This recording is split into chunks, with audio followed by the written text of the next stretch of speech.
नमस्कार। मैं वीके शास्त्री आप सभी दर्शकों का बहुत बहुत स्वागत करता हूं। फरवरी 2023 का माह समाप्ति की ओर है और मार्च 2023 का महीना आपके जीवन में नई खुशियां, नया सवेरा, कुछ नए और सुखद परिवर्तन लेकर आ रहा है।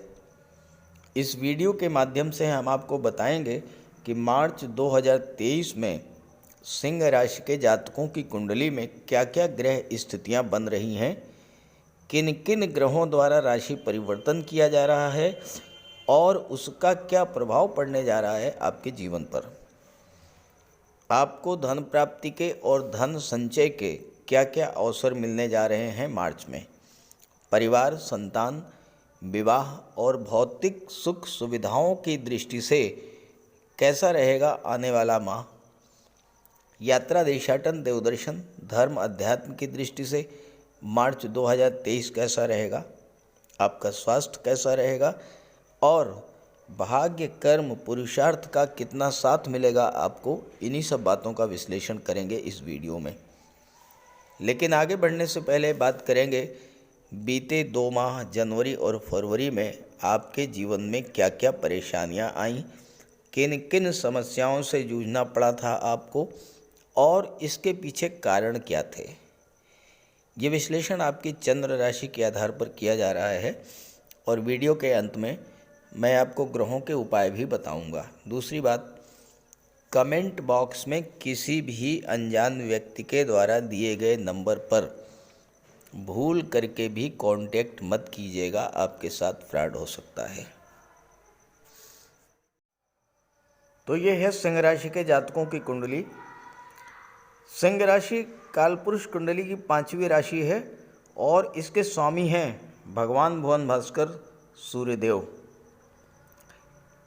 सूर्य के प्रभाव से सिंह राशि के जातकों का स्वभाव राजसी और रोबदार होता है, क्योंकि सूर्य ग्रहों के राजा हैं। इन जातकों को किसी के अधीन रहना पसंद नहीं होता है और सूर्य के कारण इनके अंदर अद्भुत नेतृत्व क्षमता होती है। ऐसे जातकों को समाज में मान सम्मान प्राप्त होता है और ज़्यादातर उच्च प्रशासनिक पद प्राप्त होता है या राजनीति में उच्च पद धारण करते हैं ऐसे जातक। सिंह राशि के जातक कर्मठ होते हैं, महत्वाकांक्षी होते हैं और जीवन में उच्चतम शिखर पर पहुंचने के लिए निरंतर प्रयासरत रहते हैं। दृढ़ संकल्प के धनी होते हैं और राजसी ठाट बाट से रहना इन्हें पसंद होता है। सिंह राशि के जातकों को क्रोध जल्दी आता है लेकिन शांत भी जल्द होता है। संबंधों को लेकर अत्यधिक वफादार होते हैं, लेकिन दाम्पत्य जीवन ज़्यादा सुखी नहीं होता है क्योंकि ईगो और अहंकार क्लैश करता है। मार्च 2023 में सिंह राशि के जातकों की कुंडली में 2 प्रबल राजयोग बन रहे हैं। देखिए, कुंडली के अष्टम भाव में देवगुरु बृहस्पति का गोचर है अपनी ही राशि में और यहाँ पर देवगुरु बृहस्पति विपरीत राजयोग बना रहे हैं। इसके अलावा गुरु और शुक्र लक्ष्मी विष्णु लक्ष्मी योग, केंद्र त्रिकोण राजयोग भी बना रहे हैं। देखिए, शुक्र जो हैं ये दशम के स्वामी हैं जो कि केंद्र का भाव है। गुरु पंचम भाव के स्वामी हैं जो कि त्रिकोण का भाव है। केंद्र और त्रिकोण के भाव के स्वामी अष्टम भाव में एक साथ गोचर कर रहे हैं 12 मार्च तक। तो विष्णु लक्ष्मी योग बना, केंद्र त्रिकोण राजयोग बना। अब ग्रह स्थितियों को समझिए। राशि के स्वामी सूर्य हैं जो कि सप्तम भाव में हैं, 15 मार्च को अष्टम में आ जाएंगे। बुध 16 मार्च को अष्टम में आ जाएंगे। शुक्र 12 मार्च तक अष्टम भाव में है, इसके बाद राशि परिवर्तन करके नवम भाव में आ जाएंगे और राहु के साथ युति बनाएंगे। मंगल दशम में है और 13 मार्च को एकादश भाव में गोचर करेंगे और केतु कुंडली के पराक्रम भाव में है। तो ये तो हैं ग्रह स्थितियाँ। अब आइए इसी का विश्लेषण करते हैं। आगे बढ़ने से पहले बात करेंगे जनवरी और फरवरी में आपके जीवन में क्या क्या परेशानियां आईं, किन किन समस्याओं से आपको जूझना पड़ा और इसके पीछे कारण क्या थे। अक्सर आप लोगों के कमेंट्स आते हैं कि जो बीत गया उसकी चर्चा करने से क्या लाभ। तो मैं आपको बता दूं कि मनुष्य जीवन में पिछले समय की घटनाओं से ही सीख लेकर आगे बढ़ता है। पास्ट में जो हुआ उसी से सीख लेकर मनुष्य अपने में सुधार करता है, क्योंकि असफलता में ही सफलता का मंत्र छिपा होता है। क्यों असफल हुए, क्यों कष्ट मिले, अगर इन चीज़ों की एनालिसिस कर ली जाए तो आने वाले समय में उन कष्टों, उन परेशानियों से बचा जा सकता है। दूसरी बात, ज़रूरी नहीं कि सबके साथ ऐसा ही घटित हुआ हो जो मैं बताने जा रहा हूँ, लेकिन जिनके भी जीवन में उन ग्रहों की महादशा या अंतर्दशा गतिमान होगी जिसकी चर्चा आगे करने जा रहा हूँ, तो उनके साथ कुछ न कुछ अशुभ जरूर घटित हुआ होगा।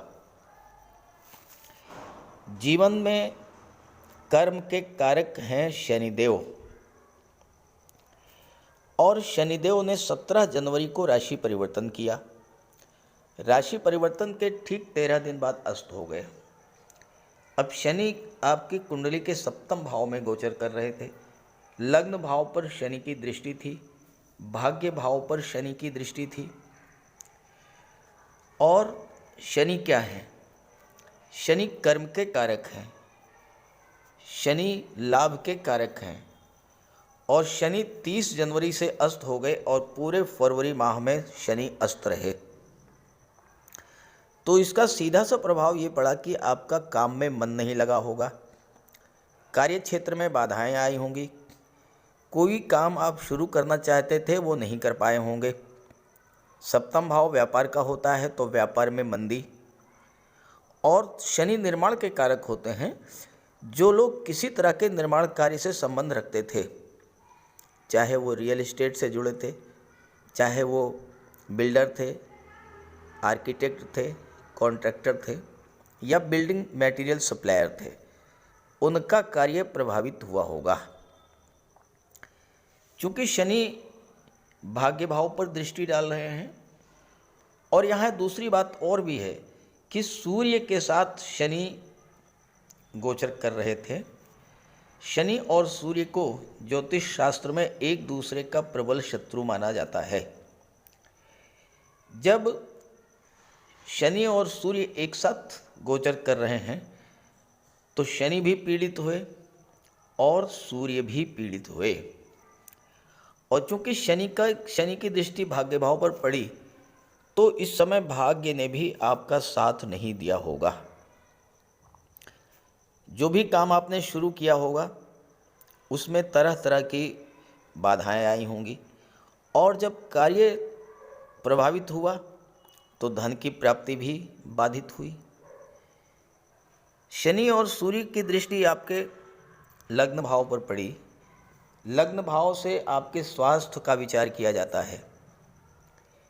शनि कष्टों के, पीड़ा के, रोगों के कारक होते हैं, तो आपको घुटनों में दर्द, जोड़ों में दर्द, आर्थराइटिस, मांसपेशियों में दर्द, वायु विकार, एनीमिया, फ्रैक्चर, हड्डियों का टूटना, इस तरह की समस्याएं आपके जीवन में आई होंगी।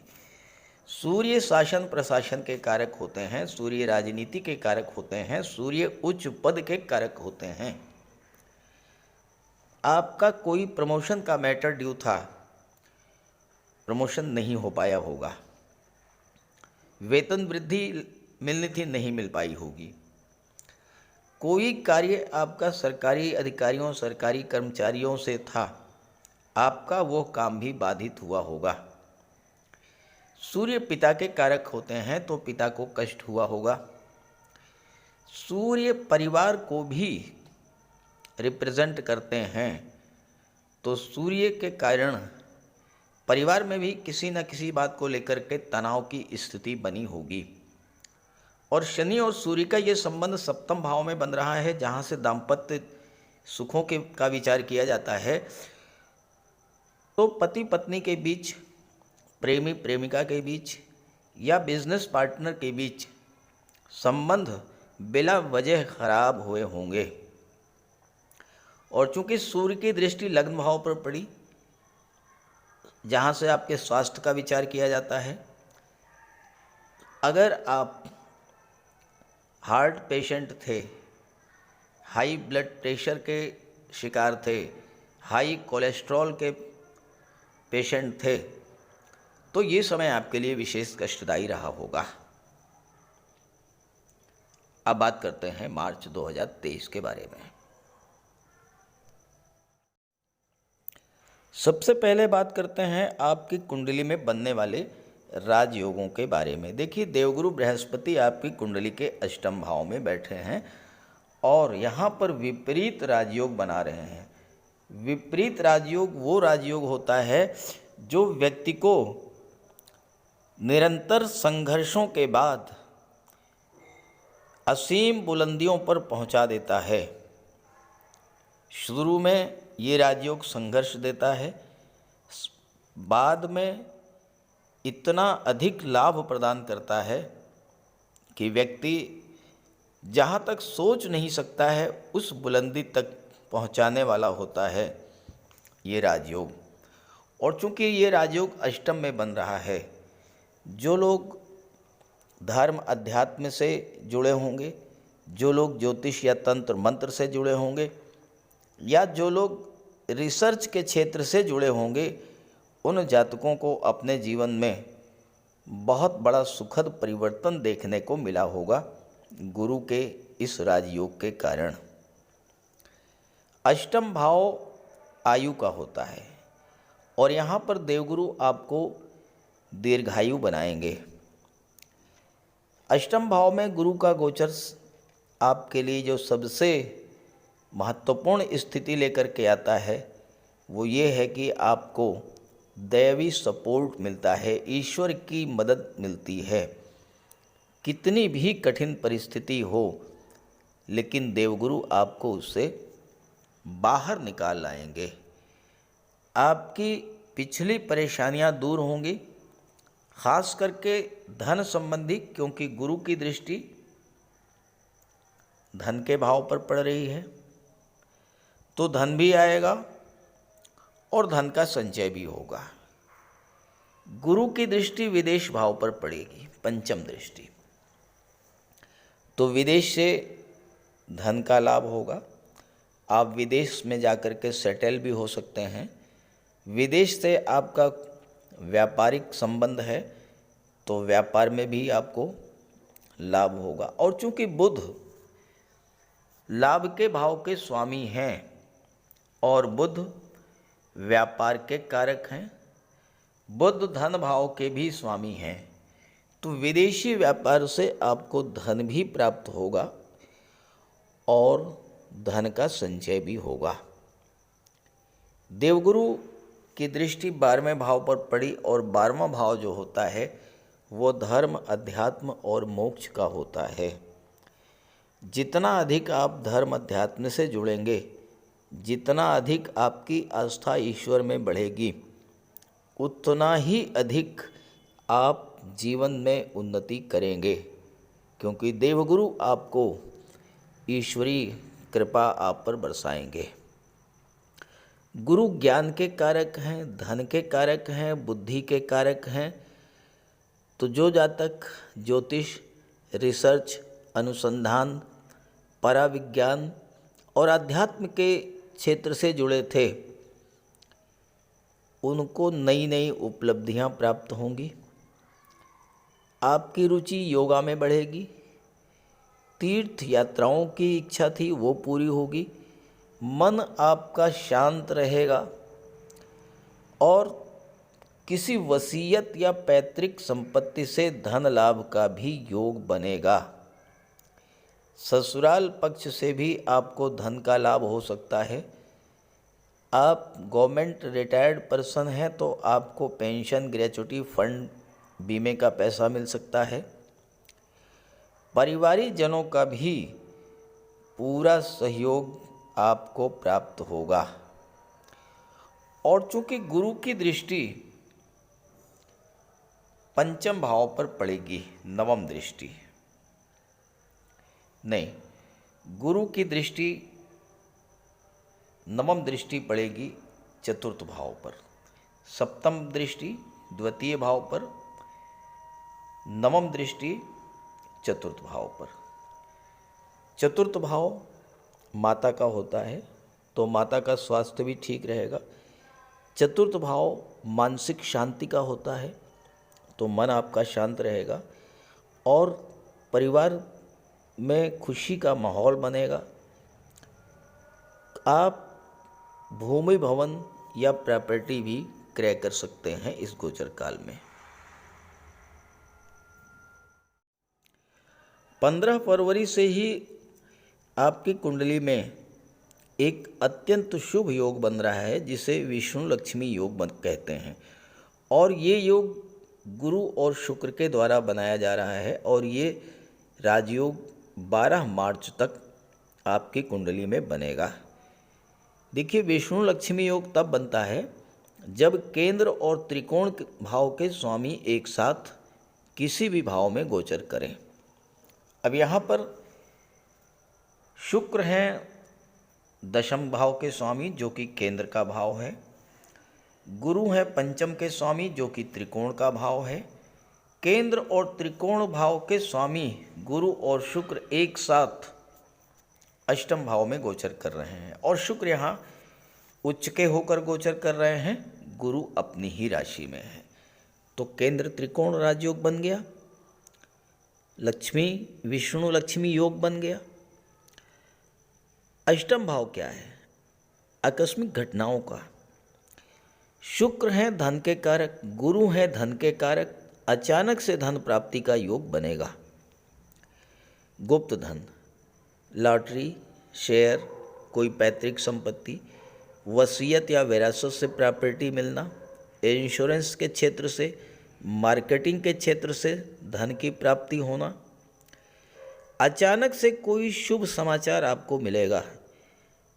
आपका विवाह का रिश्ता तय हो सकता है, संतान की प्राप्ति हो सकती है, जीवन साथी के माध्यम से धन प्राप्त हो सकता है, जीवन साथी को नौकरी मिल सकती है या जीवन साथी कोई व्यापार व्यवसाय शुरू कर सकता है। और अगर आप जीवन साथी के नाम से कोई व्यापार शुरू करते हैं तो अचानक लाभ का भी योग बनेगा। शुक्र कला के कारक हैं और गुरु की दृष्टि 12वें भाव पर पड़ेगी। विदेश जाने का योग बनेगा। कोई स्टेज प्रोग्राम आप विदेश में परफॉर्म कर सकते हैं, संगीत, नृत्य, अभिनय से संबंधित। कोई ऐसा धन मिल सकता है जो आपने ना कमाया हो, अनएक्सपेक्टेड वेल्थ, जहाँ से आपने सोचा भी ना हो। कोई गिफ्ट मिल सकता है।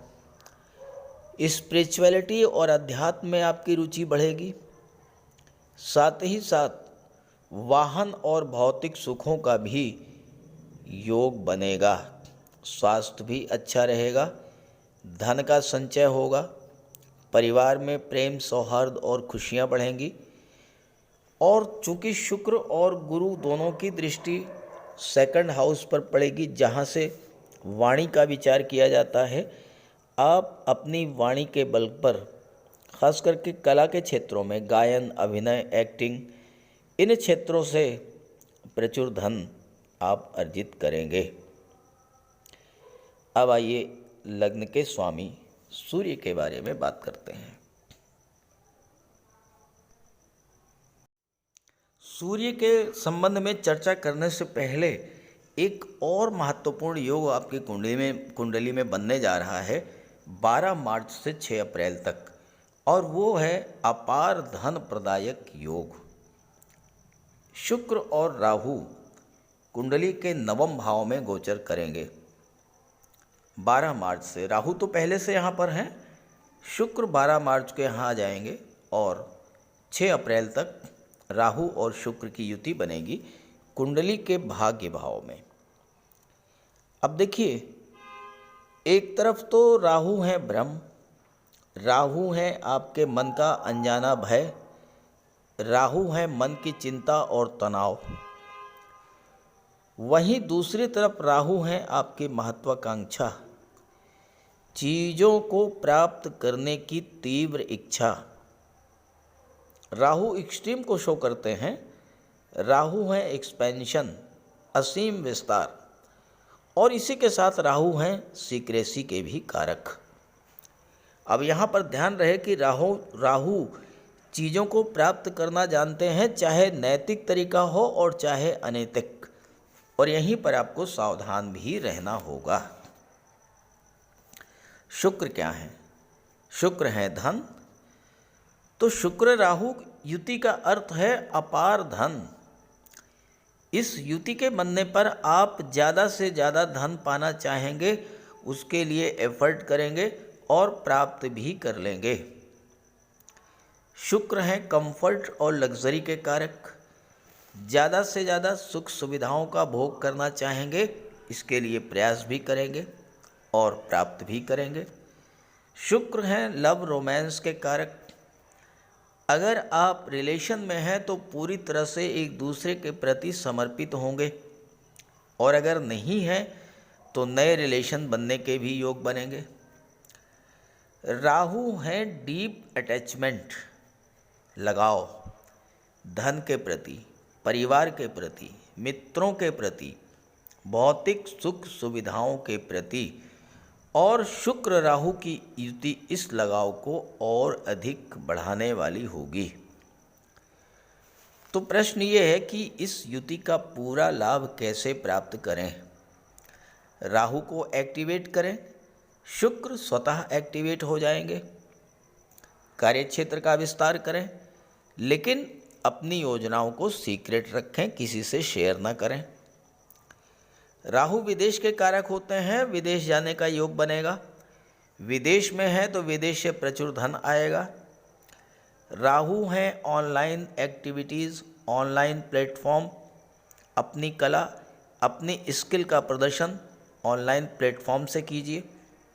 अपने कार्यक्षेत्र, व्यापार का विस्तार विदेश यानी मातृभूमि से दूर जाकर करने का प्रयास करें। अपने व्यापार, अपने प्रोडक्ट, अपनी कला का प्रचार प्रसार ऑनलाइन मीडिया से करें। 15 मार्च तक तो सूर्य सप्तम भाव में रहेंगे, और जैसा मैंने शुरू में बताया कि यहाँ पर बहुत अच्छा नहीं रहेगा सूर्य का गोचर, लेकिन सूर्य 15 मार्च को अष्टम में आ जाएंगे और 16 मार्च को बुध भी अष्टम में आ जाएंगे। तो यहाँ पर सूर्य, बुध और गुरु त्रिग्रही योग बनेगा अष्टम भाव में। सन, जुपिटर और मरकरी कुंडली के सबसे खराब भाव में लेकिन सबसे अच्छा रिजल्ट देने वाले तीनों ग्रह अष्टम में रहेंगे। और अगर आपने इस गोचर काल में अपने आप को अष्टम भाव की चीज़ों से जोड़ करके रखा तो ये त्रिग्रही योग आपको बहुत बड़ा लाभ भी देने वाला होगा। कैसे? देखिए, सूर्य पर अष्टम का प्रभाव नहीं पड़ता है और सूर्य की दृष्टि धन भाव पर पड़ेगी, तो आपके आर्थिक पक्ष को मजबूत करेंगे। धन तो आएगा ही, धन की बचत भी करेंगे, और अपने जीवन साथी के माध्यम से भी आपको धन मिल सकता है, ससुराल से मिल सकता है। यहाँ पर बुध भी 16 मार्च को आएंगे। बुध के क्षेत्रों से, व्यापार से, मार्केटिंग से, इंश्योरेंस के क्षेत्र से, ऑनलाइन मीडिया, ऑनलाइन प्लेटफॉर्म से, ऑडिट के क्षेत्र से, टैक्सेशन के क्षेत्र से आपको धन की प्राप्ति होगी। रिसर्च के क्षेत्र में आप अचानक कुछ ऐसा करेंगे जो आपको बुलंदियों पर पहुंचा देगा और समाज में मान सम्मान भी आपका बढ़ाएगा। सूर्य यहाँ पर आपको हर तरह का भौतिक सुख तो प्रदान करेंगे, लेकिन चूंकि आपके लग्न के स्वामी हैं और अष्टम में गोचर कर रहे हैं, तो स्वास्थ्य संबंधी समस्याएं आ सकती हैं, धैर्य की कमी होगी और क्रोध की अधिकता बढ़ेगी। चूँकि जब आप पर वर्कलोड बढ़ेगा तो स्वाभाविक है कि क्रोध भी आपको आएगा। अष्टम भाव गुप्त रहस्यों का है, गहराई से सोचने समझने का है, नई चीज़ों की खोज करने का है। और आप इस गोचर काल में ये तय कर पाएंगे कि क्या अच्छा है और क्या बुरा। अपने जीवन के लक्ष्यों के प्रति आप गंभीरता से गहराई से विचार करेंगे।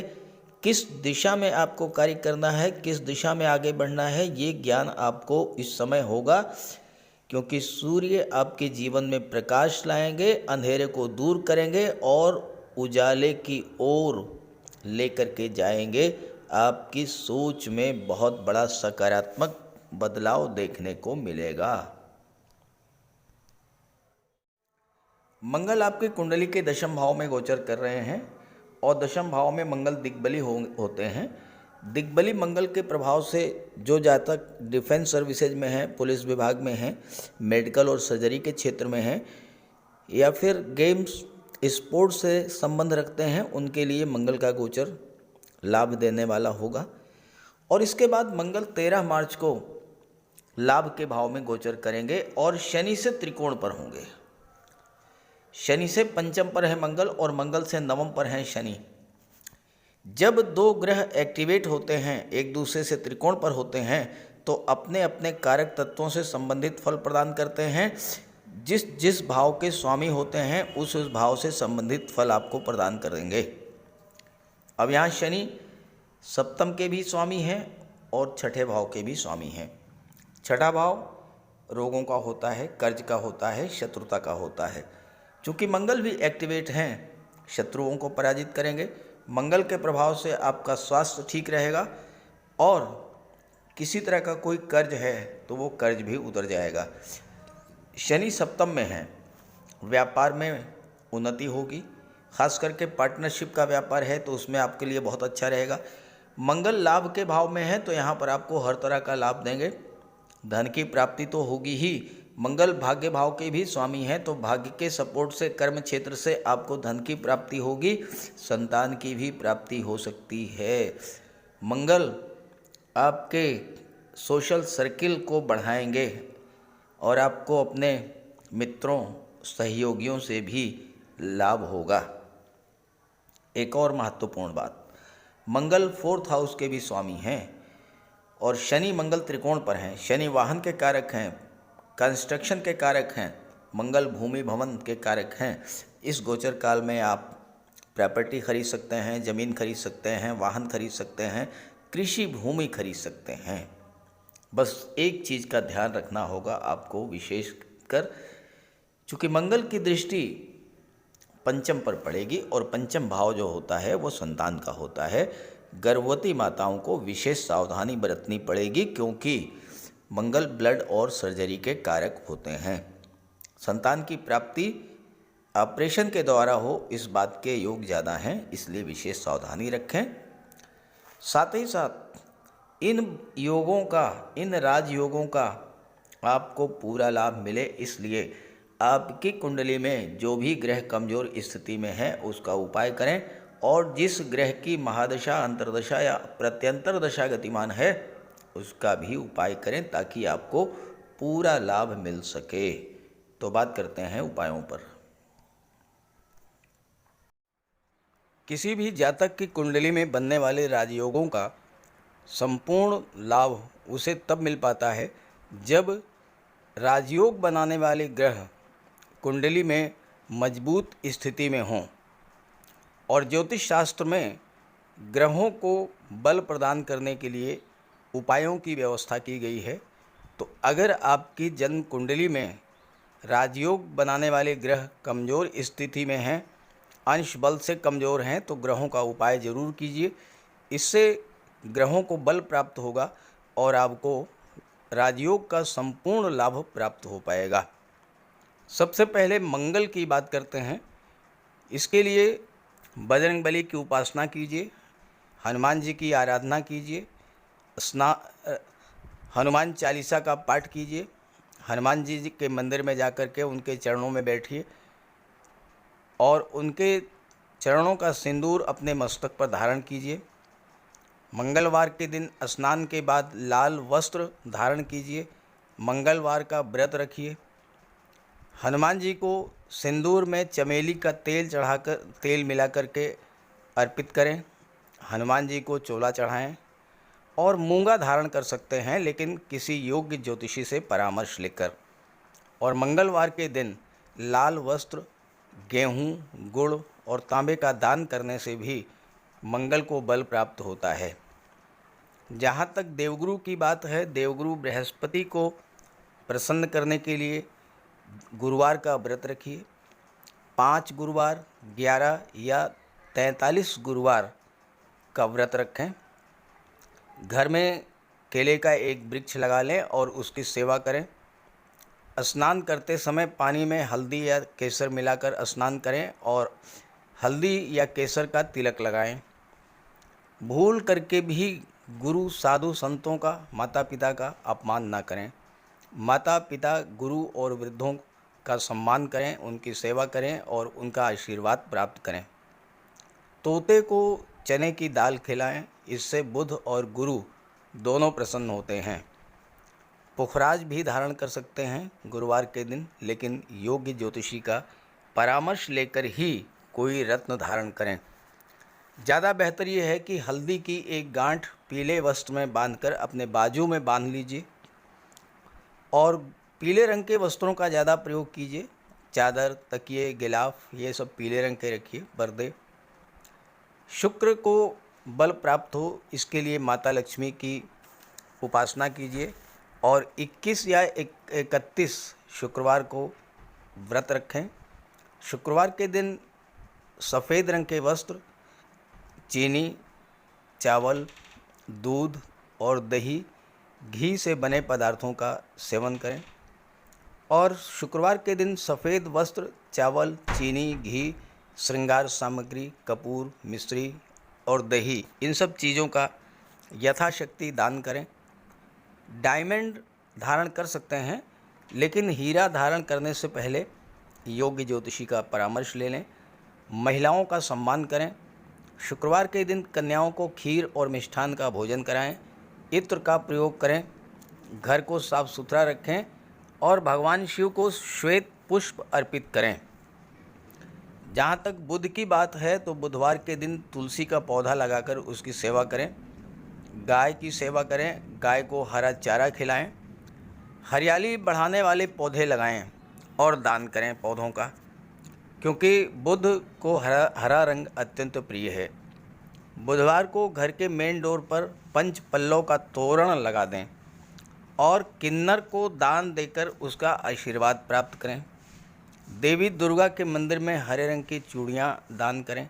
गणेश जी की उपासना करें और साबुत हरी मूंग हरे कपड़े में बांधकर अर्पित करें। बुधवार के दिन हरे रंग के रुमाल, मोजे और टाई का प्रयोग करें। ओम बुम बुधाय नमः इसका एक माला जाप करें।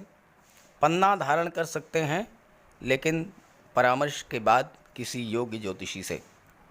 और ना तो झूठ बोलें और ना ही किसी को अपशब्द कहें। जहाँ तक शनिदेव की बात है, तो कम से कम 19 और ज़्यादा से ज़्यादा 51 शनिवार का व्रत रखें। पीपल के वृक्ष के नीचे सरसों के तेल का दीपक जलाएं शनिवार के दिन। शनिवार के दिन एक प्याले में, एक कटोरी में सरसों का तेल लेकर के उसमें अपना चेहरा देखिए और फिर उस तेल को दान कर दीजिए। उड़द से बनी पंजीरी, पकौड़ा, चीला, बड़ा, इन सब का सेवन करिए। सरसों के तेल में बने भोज्य पदार्थों का सेवन कीजिए। शनिवार के दिन कंबल, जूता, चप्पल, लोहा, काला तिल, काला उड़द, काले वस्त्र और जटा वाले नारियल दान दें।